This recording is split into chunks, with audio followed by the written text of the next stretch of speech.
Hey, welcome to Tabletop Skirmish Games. I'm Lee, and in this video we'll be taking a look at the new board in action rules revealed today on the Warhammer community site.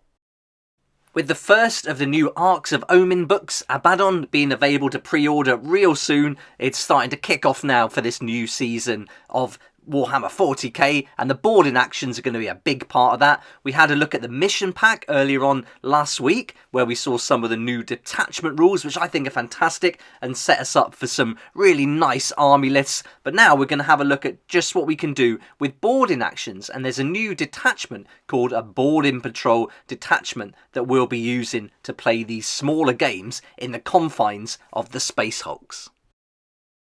I'm really excited about this new game mode for 40k, and having played Kill Team in the Space Hulk environment, that was great fun, and I think this is going to be really fun to play as well. So really looking forward to getting started. When they first told us about this game mode, we did hear that vehicles, monsters, bikes, cavalry, things with jump packs, units that can fly, they're all going to be taken out, and you're not going to be able to include those. Although when we take a look at the rules later on in the video, you'll see there are some times where they do allow such keywords as fly, but they don't allow the models to actually fly. But we'll cover that later on.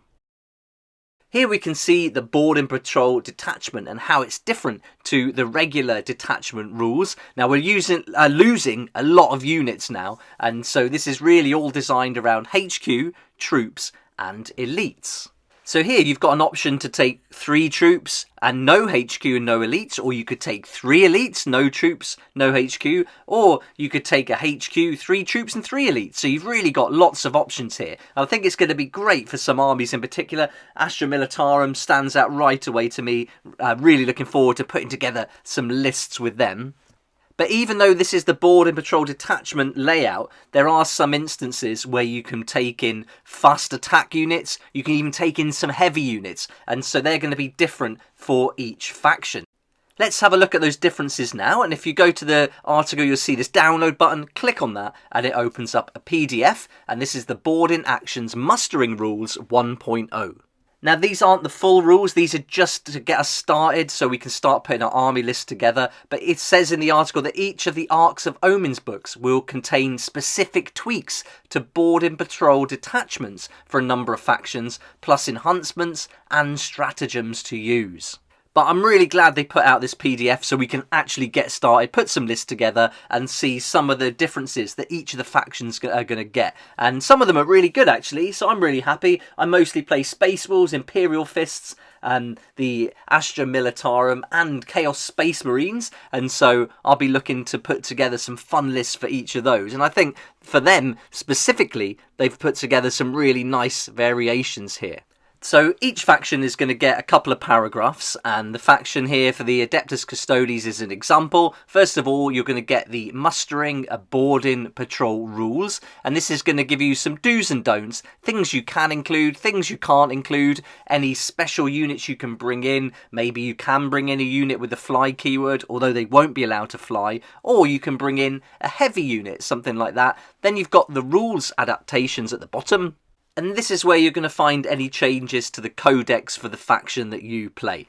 And in this example for the Adeptus Custodes, it tells us that when a Psycho unit takes a psychic test, the total is only affected by units with the Daughters of the Abyss rule that are visible to that Psycho unit. And also note that Trajan Valoris's Captain General rule does not allow him to gain any enhancements. Then as we go through the PDF, that's going to continue for each of the main factions. So here, Adeptus Mechanicus, Agents of the Imperium, you can pick out the one you like, have a good read through. For me, the Astra Militarum is crying out for Ogryns and Bullgryns. I think they're going to be fantastic. And some of the rules adaptations here are changing the codex again for the Astra Militarum. So here we can see that the Recon Operator's Regimental Doctrine has changed, and it now will say that at the start of the first battle round, one unit with this regimental doctrine that has every model within one of your entry zones can make a normal move of up to 6 inches. So it's changing it slightly to what we're used to in the codex. Here's another limited psychic power. Here, this is this psychic maelstrom psychic power. Instead of having a normal warp charge value of 6, this is 8. So it's going to make it more difficult to pull that off. And of course, we can't do the aerial drop now. So models with the aerial drop ability are going to lose that ability for the battle when playing in these Space Hulks. For Chaos Demons, you can see here that you can take a fast attack slot, but it has to be a Fleshhounds unit. You can also take units that have got the fly keyword, but they lose that fly keyword during the battle. That's something that you're going to see as we work through all these different factions. That's going to be really common, allowing units that fly, but then not letting them actually fly. And for the Chaos Space Marines, they're really recommending cultists. I'm getting from this. You can add quite a lot of cultists into the mix there. And also their psychic power warp charge values are changing as well, making things that little bit more difficult. Here we've got the Death Guard, and they're allowed to include one fast attack slot, but that has to be a Chaos Spawn unit. And then in the rules adaptations, that Death Guard Chaos Spawn model now has a toughness of 6 and the disgustingly resilient ability. So usually their toughness is a 5 and they don't get that ability. So that's giving them some extra buffs to keep them in the game a little bit longer, whereas they might otherwise be a little bit oppressed in these small confines. There's quite a few wordy changes for the Drukhari there, so if you play those, have a good read through that word salad there. There's a lot going on for those. The Gene Stealer cults get an interesting rule called Concealed Ambush, and here before the battle, in the Deploy Army step, your opponent must set up their entire boarding patrol before you set up yours. If both players' boarding patrols have the rule, each player sets up their units as normal. So that's a nice interesting rule there for the Gene Stealer cults, but one faction that stands out to me are the Grey Knights, and I really like playing these in kill teams, so I think they're going to be fun in this new environment too. And you can see here when mustering a boarding patrol, you've got the ability to take one fast attack unit in there, which is the Interceptor Squad. Now usually they can move 12 inches, but they're going to see some changes, so let's go down to the rules adaptations. And you can see here that their move characteristic is now 6 inches when they're on the battlefield. Also, the personal teleporter's ability has changed. And normally you can use this each time they move, but now the new rules adaptation says that the personal teleporter's ability of the Interceptor Squad is changed to once per battle. So now they can only do it once per battle. And again, we're seeing the warp charge values increasing as well. Then we've got Harlequins. I must admit, I don't really know anything about the Harlequins. I've never played against them or really looked into what they can do. But Leagues of Votann here, you can have one heavy support slot, but it has to be a Thunderkin unit. There's a load of rules to read through for the Necrons, so if you like playing those, this is a big read. Again, some wordy rules going on. But for me, the Orcs stand out, and these are ones I'd really be interested to play in these board-in action environments too. I really love Kill Team with the Orc Commando, so I'd like to do something with those. And you can see here that you can include 2 characters, but one of them has to be a Runt Herd model if you've got 2. So they are encouraging the Gretchins and Runt Herd here, but you may only include 1 Gretchin unit. So there is a bit of a fallback there. I guess they don't want it to be completely swamped with Gretchins, but that would be great fun if you could. That's something I really want to start looking into, is building an army around just Gretchins. I think it'd be fun to play. Obviously, you'd lose pretty much everything, but yeah, that'd be really cool. They've also got the option of a heavy support unit, but that has to be flash kits. So you can see they give you one thing, but they make it fit in a certain box. So is it very restrictive, but the focus is on elite units and troop units, really. And here for the Tau Empire, you can see that fly keyword being allowed to be used, but again, they can't actually use it, so they can't fly, but at least you can include those units in there. But the Space Marines, they're standing out for me right away. As soon as I saw Fenrisian Wolves, you are allowed to take 1 fast attack unit. You could also take Assault Squad if you wanted to, but you can't equip them with jump packs, and with the Fenrisian Wolves, you can only take 5 models, so that's a little limitation there. I was very happy to see that they're allowing a Hellblaster squad or an Eradicator squad as well. That's really cool. But again, that Hellblaster squad has to have a starting strength of 5 models. But I'm really happy with that because I've just painted 5 for my Imperial Fist. So really glad I can include those in there.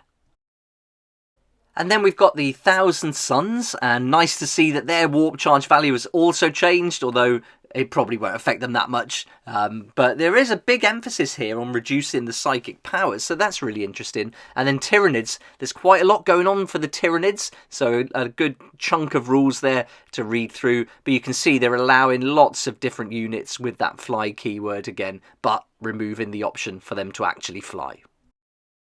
That covers the PDF, and I'll put a link to this article down in the description below if you want to go and check it out. But they also include some examples of some different army lists to put together. Here for the Space Marines, they've called this the ship-to-ship chaplaincy mission. And here you're going to take one Primaris chaplain, one Terminator squad, a squad of assault intercessors, and then Imperial Navy breachers. Now this is cool because they've tweaked the Agents of the Imperium ability to allow Navy breachers to join up with any Imperium boarding patrol. So that's really cool. I love the idea of that. Makes complete sense. Obviously that's what they're all about and what they're there for. And so you can put them with any Imperium boarding patrol. I love that. Here's another idea for the Astra Militarum body count maximizer. Here you've got a Cadian command squad, Kazakin, Ogrins, Bulgrins, Cadian shock troops, and more Cadian shock troops. So that's awesome. You could really imagine plugging this and getting tons of models on there. Not sure if I'd want to take a command squad in here though. I don't know what I do actually. So, but interesting that they've done that. I suppose that is going to allow you to get loads more models for that one slot. So with all the different abilities they can do within that, and it's also going to let you take in the attaches as well. So that's cool.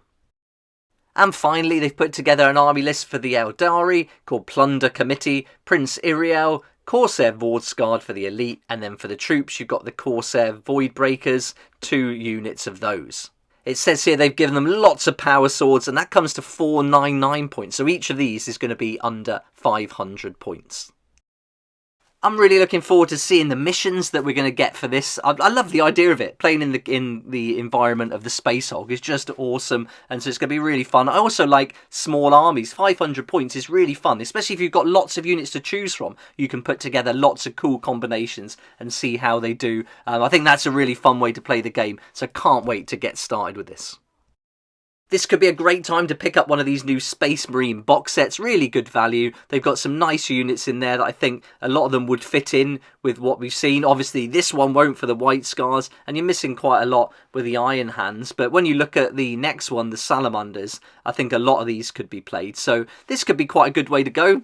And of course, you don't have to just play the board in actions. You can still play the full tabletop games up to 3,000 or so points, and so use all the other models that you can't use in boarded actions in regular games anyway. But I was really interested to see what they've put together here. I'd love to hear your ideas for 500 point army lists for the new boarding actions. So add your lists in the comments section below and let me know what you think about the new rules. I'd love to hear your thoughts.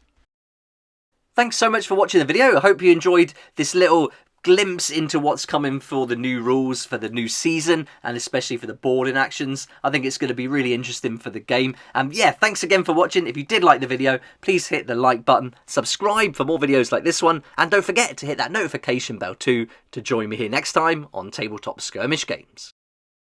A big thanks to Tabletop Star for supporting the channel this month. Check out their website, the link's down below in the description. This is a great place to meet people in your area who like to play games as much as you do, so really awesome idea. And of course, a huge thank you to my Patreon supporters for being there right from the beginning, helping me to keep going with these daily videos. If you'd like to join the Patreon supporters, that link's in the description there down below too. I'd love to see you there.